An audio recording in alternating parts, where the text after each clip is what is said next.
Hello, this is Reverend Don Lewis coming to you from the beautiful metaverse, and more specifically from beautiful Danville, Illinois, homeland of the Corellian tradition and of Gaia Thrift, where I am today. And this is Midday with Reverend Don. Welcome. And as you know, if you follow Midday with Reverend Don, you can type your questions or comments into whatever platform you're watching on. They will show up here in our chat room, and we can talk directly. And today is the coldest day so far this winter. It is. I think when I looked last, it was 20 degrees outside, which is up from 15 when I came in this morning. So it's rather a cold day. You may hear the heater going behind me, but it's warm here in the shop. So if you're in the area, feel free to drop by and say hello after the broadcast. We'll be here all day. It's a lovely day. It is bright and sunny, if cold. And yeah, it looks like it's going to be a fairly cold winter this year. But, that's part of what winter is. And I was hoping to have a little bit more time to ease into winter, but no, it's already here. And but it's December, and this is really what one does expect. And I'm a great believer in not fretting about what can't be helped. And the weather is one of those things. It's winter; it's going to be cold, and so it is. Today, our stated subject is universal application. What do I mean by universal application? What I mean by universal application is that everything you learn in metaphysics, and I believe also in life, is applicable to everything else. Nothing is ever really segregated away from everything else. It always has an influence, it always should be used to shed additional light on everything else that you're doing. And, in my mind, this is a very obvious statement, but I realize that it isn't for a lot of people. Many times, and it seems to be very much the fashion of the last 10 years or so, I run into people in metaphysics who think that everything must be kept segregated in its own little corner and never touch any other system but itself.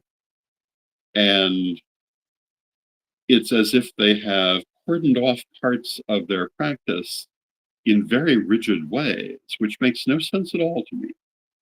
The reason I decided to talk about this today is we were talking yesterday about Reverend Don's book of stones, metals, and crystals, which will be coming out very soon. It's in its very final rewrite. It's taken longer than expected because it's larger than was expected, because I found that the subject matter touched on so many more things than I initially thought it was going to, that I wanted to say about it. And we were talking yesterday about how potions and elixirs were one of the things that we talk about. And on one hand, you might say, what does that have to do really with the study of stones and metals and crystals? Except that obviously, if you are familiar with the practice, there are many ways of using stones in the creation of various elixirs and potions and so forth. And I thought that it was relevant to include. But it occurred to me, thinking about this, that, some people would have kept these ideas segregated. And that many people now are being led to think that way. And in my mind, it's exactly the opposite of what you should do. And I'll give you some examples of this. And one of them, which I've talked about in other contexts, when you look at the tarot, and many 20th century writings about the tarot, you'll find the correspondences between the tarot and the zodiac, the tarot and astrology in general, the tarot and stones, the tarot and any number of other things that are used to shed additional light on the ideas of tarot. And are these traditionally associated with tarot? No, they're not. They are the application of ideas from other streams of thought to expand your understanding of tarot. However, this is at this point also very traditional, even if it isn't a traditional part of tarot as such. And it's a completely reasonable thing to be doing. I certainly was studying all those things in that way when I was learning about tarot, and I think most people today probably do. And the idea that a particular tarot card might be associated with one or more zodiological signs doesn't seem at all odd to me. Or that it might be associated with any of various other things. The idea that numerology is very important in tarot should be obvious, in my opinion. Yes, numerology is its own separate study, but it's very, very relevant to tarot, and particularly because tarot cards are numbered, it's obviously very relevant. Other things, depending on, and we'll stay in the subject of tarot, depending on the tarot you're using, the symbolism of color may be very important in how you interpret some of those cards. If you're working with the Tarot of Hecate, I can tell you there are places where the colors were chosen for highly symbolic reasons, and because they fit in a certain patterning. And what do I mean by patterning? And I suppose this speaks very much to my thought on that subject of universal application. Patterning was a term used by the late First Elder Lady Bitterwind, particularly in description of artwork, but really of any subject, where you have taken many different levels of meaning and involved them all in it. So that you have, at one and the same time, you have the visual impact, the symbolic impact, you have perhaps a numerological impact, you have all kinds of different things that you've woven into what you're trying to say in many different ways. If you look at my books, you'll find that this is often true as well.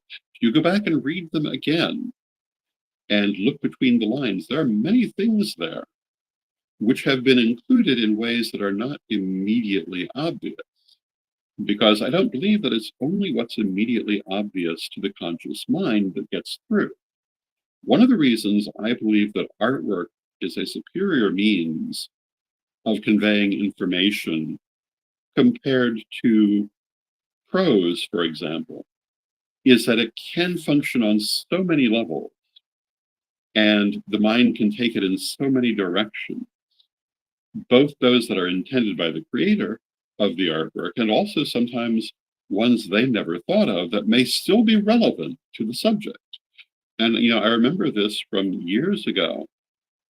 I created an illustration for some purpose or another and showed it to Lady Bitterwind, and she proceeded to detail all of the symbolism in this piece of artwork, in which I had not intentionally put any symbolism at all. But it was all relevant to what could be said from it. And all of the things I have studied in my life, whether we're talking about numerology, astrology, tarot, stones, and hello to Mary in the chat room. It's good to see you, Mary. All of these different things, spell work, mythology, history, they all influence each other. And in my opinion, they should. And this is part of that idea of as above, so below, that everything in our world reflects the same basic inner truth and can be used to gain greater insight into any other thing. And this is the basis of divination. This is why, metaphysically speaking, divination works. It is a method of communication for spirit using any number of different means, and anything can be used this way because everything is useful this way. So when we study metaphysics, and for that matter, in my opinion, when we study anything, everything we learn has application throughout our entire life, even when it isn't immediately obvious. And I'll give you another example of this, because examples are our friends. Let's say that you are multilingual and you speak several languages, which of course is redundant of me to say, but if you speak English but you also speak Spanish, the things that you know in speaking Spanish are going to influence how you speak English and vice versa. It just is going to happen. If you also speak Greek, the individual character of the Greek language will also affect how you think about other languages that you speak. Each language has its own character, its own idiosyncrasies, but they're not going to stay only in that field of study. They will come into your mind to understand other things.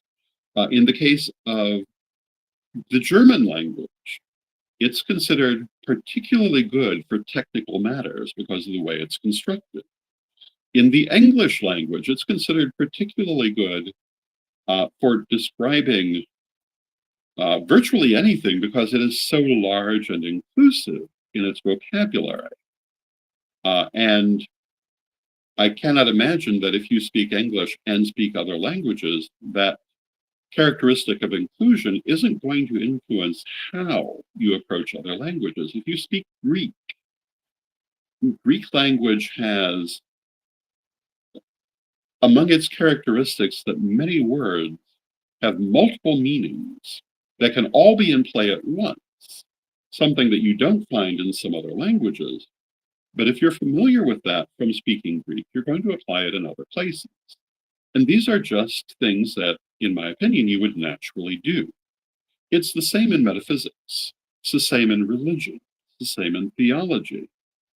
If you know one thing from one place, the things you've learned from it, of course you're going to apply everywhere. This should be true in life in general. And hello to Swag Fan in the chat room. It's good to see you, Swag Fan. And we started today talking about the weather. And it's very cold right now. But in looking at that cold, I also apply things that I know from warm weather. So, for example, I know and have seen by walking up to them today that up by the windows in the store, it's quite warm because of the sun coming through the window. Never mind how cold it is outside, that sunlight is still warm. That will always be applicable. This is true, in my opinion, with everything we do and everything we know. And so I am vehemently opposed to that point of view, which says that you have to take all these different studies and keep them separate from each other, all of these different theologies and keep them separate from each other. I think that's very self-defeating and very limiting. Now, of course, you will do what seems right to you. And I do acknowledge that everyone is in a different place. And for some people, maybe it's important to keep these things separate for reasons that don't make sense to me, but may make sense to them. So I'm not condemning them for it. I'm just saying that in my mind, it is not the right thing to do. And Mary says, love the purple. Thank you, Mary. I love purple too. I recently acquired this purple sweater, and when I saw what the temperature was going to be today, I decided that it would be good to wear it today. But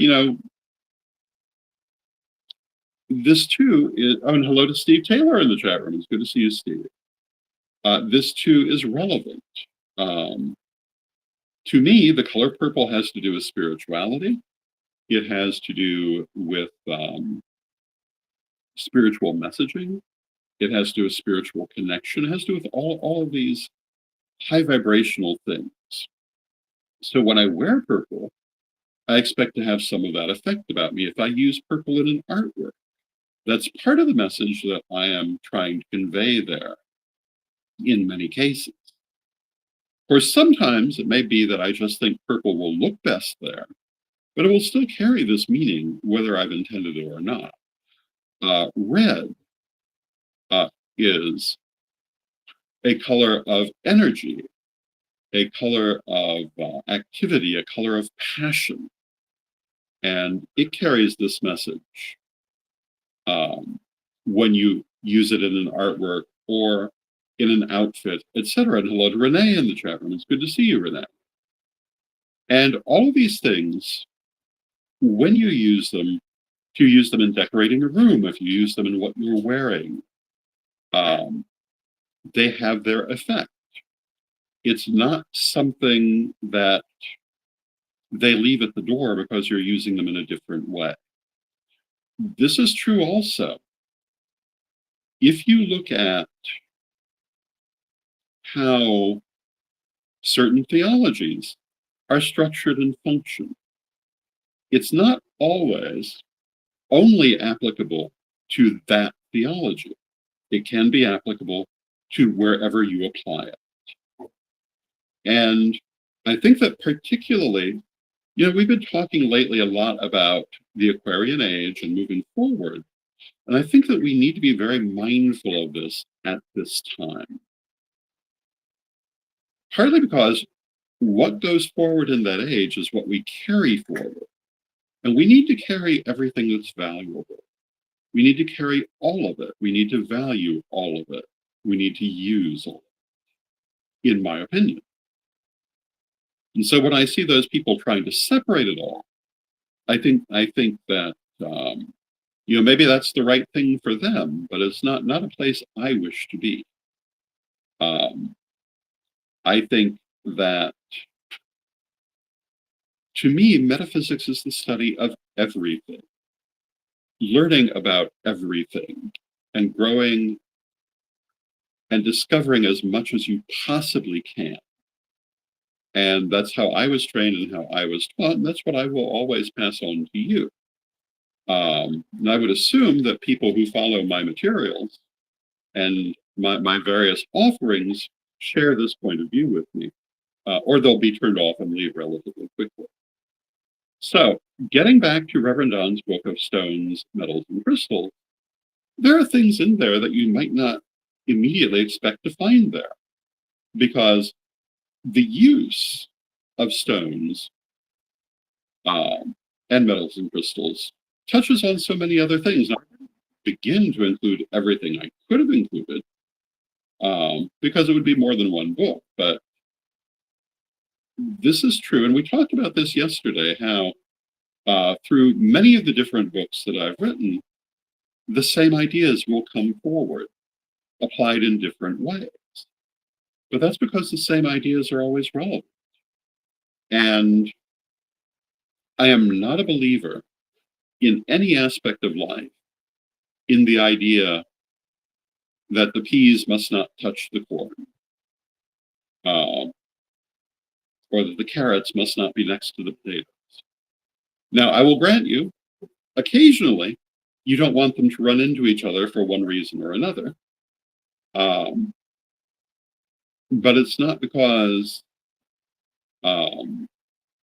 it's inherently wrong. And I'm a great believer in the idea that a mixed system is pretty much always going to be superior to an unmixed system. And I hold this also in terms of culture.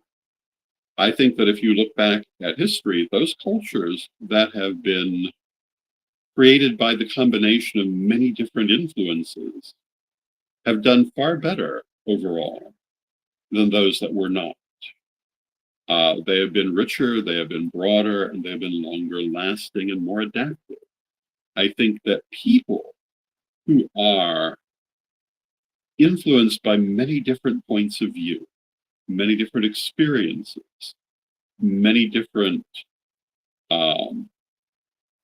talents, are going to be more adaptive, more enduring, than if they were not.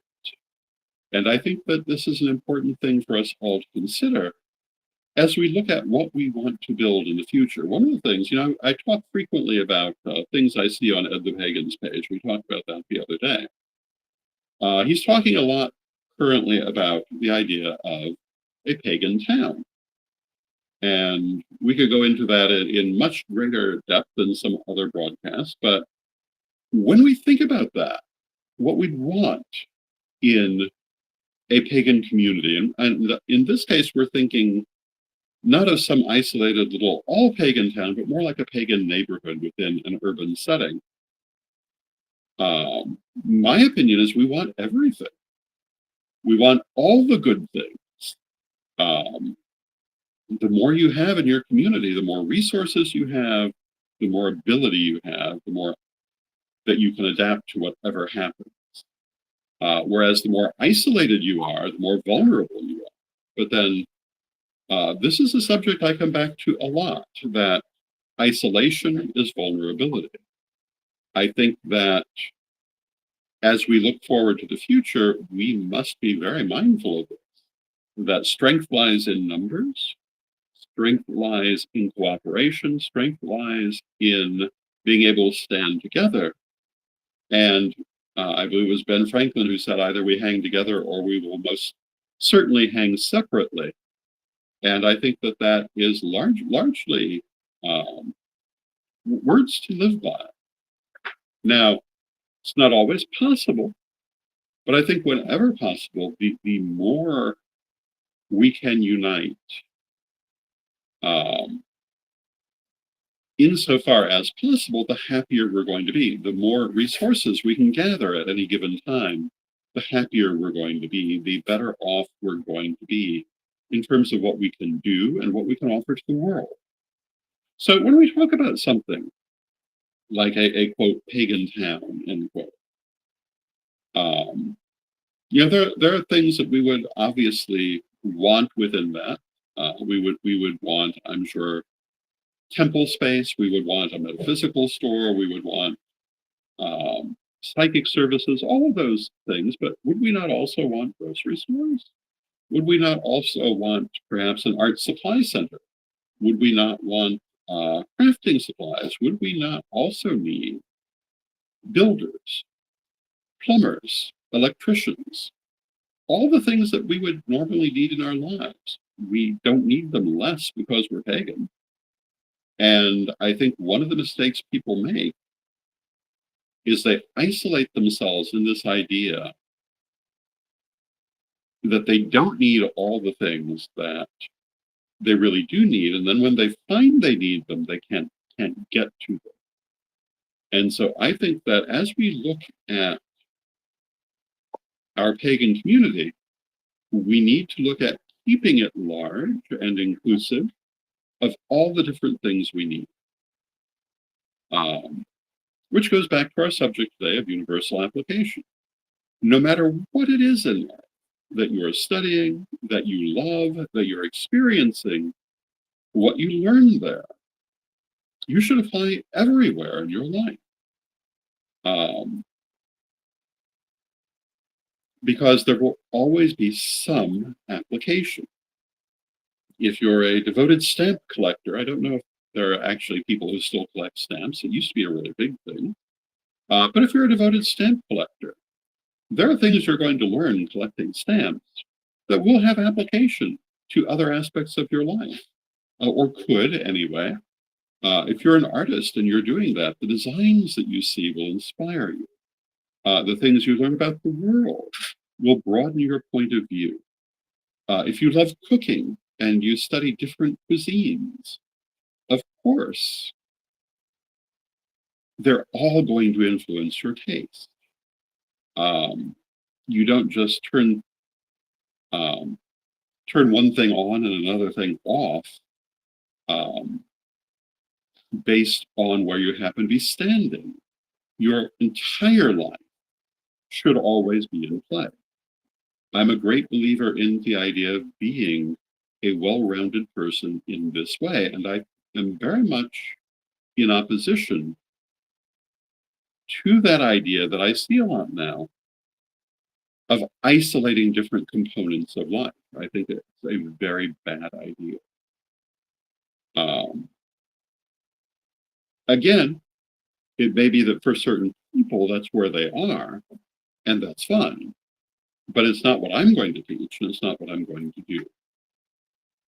And I have found, I've studied many languages, and I find that every new thing I learn influences everything I already know, as well as my desire to learn more.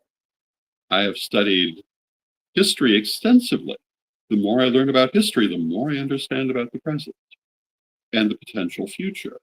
I have studied many different forms of metaphysics, many different skills, many different theologies as well.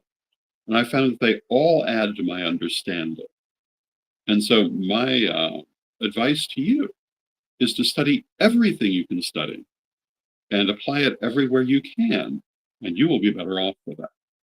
Now, as we're coming to the end of our half hour, let us take a moment. I want to hello to Black Crystal in the chat room. It's good to see you, Black Crystal. Let us take a moment for a word from our sponsors. Of course, I'm on my phone today, so this is going to take a moment longer than it might otherwise, but here we go.